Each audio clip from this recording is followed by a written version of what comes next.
Human Rights Watch is accusing the Israeli government of using starvation as a method of warfare in Gaza. Let's talk about this now with Human Rights Watch's Ahmed Benchemsi. A very good evening to you, sir. Good to have your time on Newzroom Afrika tonight.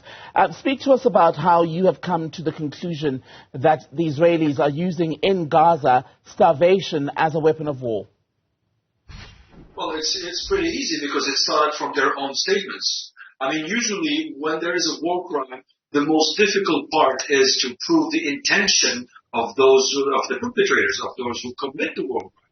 In this case, we actually started with those statements because several, Israeli officials said from the very beginning, from the onset of the conflict, that they would be absolutely willing to cut the electricity, the water, the food supplies, the humanitarian, access to humanitarian aid that is needed for survival, basically. So there are on-the-record statements of the Minister of Defense, of the National Security Minister, of the Energy Minister, of the Finance Minister, of Prime Minister Benjamin Netanyahu, who said that the condition for the entry of international aid, including food, was the release of hostages, which is a violation of the law. Hostages is illegal, and so is impeding willfully the access to humanitarian goods.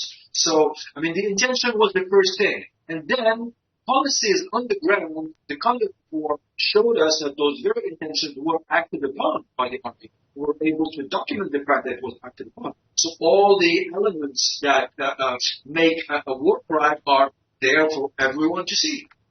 What would be the consequences, Ahmed, of such action? And how do you get to the point where there are actually consequences for the starvation of people? Because even now the United Nations was warning that many Palestinians, in fact, are at increased risk of starvation due to more displacement. People who are in areas such as Khan Yunis, for example, which a month ago was believed to be one of the safer parts of Gaza, have now had to move, some on foot, further to areas such as Rafah, and when they get there, little to nothing awaits them. We're past the stage where we can talk about risks of consequences. Now we can talk about consequences directly, because we are at that stage. I mean, in southern Gaza, empty shops are everywhere, lengthy lines, exorbitant price. People told us that they are in constant search for need to survive. According to the United Nations World Food Program, 9 out of 10 households in northern Gaza and 2 out of 3 in southern Gaza have spent more than 24 hours without eating at all. And this includes babies and pregnant women and people in need of water and food. Well, 9 out of 10 didn't have a drop of water or anything in their mouth for more than 24 hours. And this has happened repeatedly. A lot of people have decided to just eat once a day to survive, which pets do, not humans usually. Someone told us that they have to walk 3 kilometers to get 1 gallon of water. And that is a person who fled with his pregnant wife and 2 children, and they have no food, no access to clean water.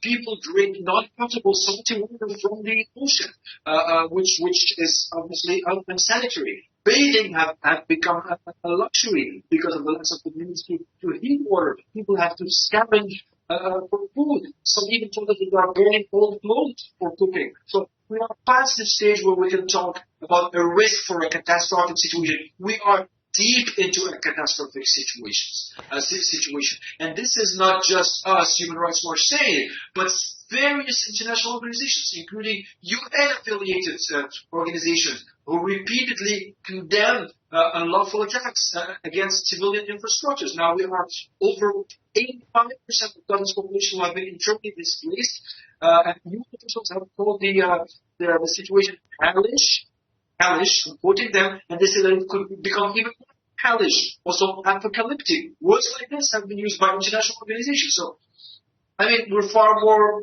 the stage where it's risky. It's happening right there under our eyes. It's one thing to note the devastating reality for Palestinians in Gaza, but I'm coming back to the issue of consequences. Does it now fall on the International Criminal Court to ensure that there is justice in cases where it can be proven that people are starving as a direct result of that earlier blockade on supplies imposed by Israel and subsequent lack of access that has come from the increasing bombardment of Gaza? Oh, absolutely. When we talk about war crimes, that is a legal characterization. It's just like a word that we throw in.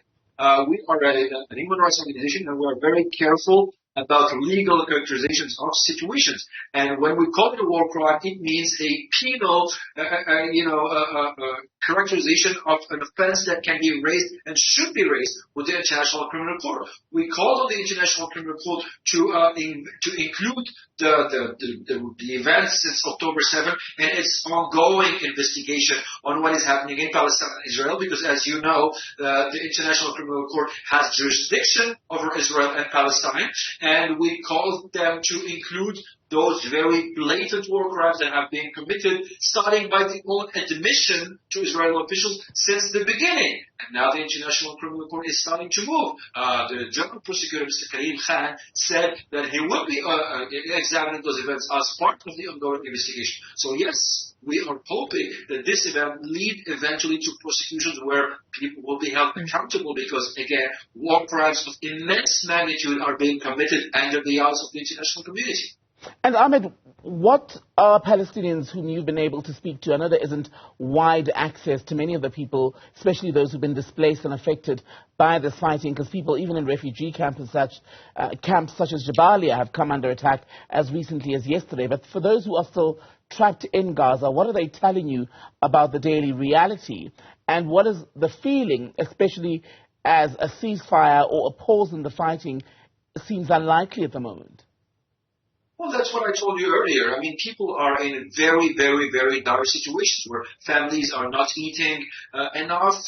People have, accepted the idea of eating once a day instead of having 2 or 3 meals a day like normal human beings should. People are burning their clothes to light fires. I mean, this is cave-like situation now. More than 50%, closer to 60% of civilian infrastructure have been destroyed. Can you imagine that? I mean, picture any city or any region in a non-war, situation, and picture that 60% of all buildings have been destroyed. Can you imagine that? That includes hospitals, that includes bakeries, that includes mills, that include water pumps, that include water installations, electric installations, all the things that are necessary to survive. So just picture life in these conditions. It is hellish, and the word is not mine, it's the UN's.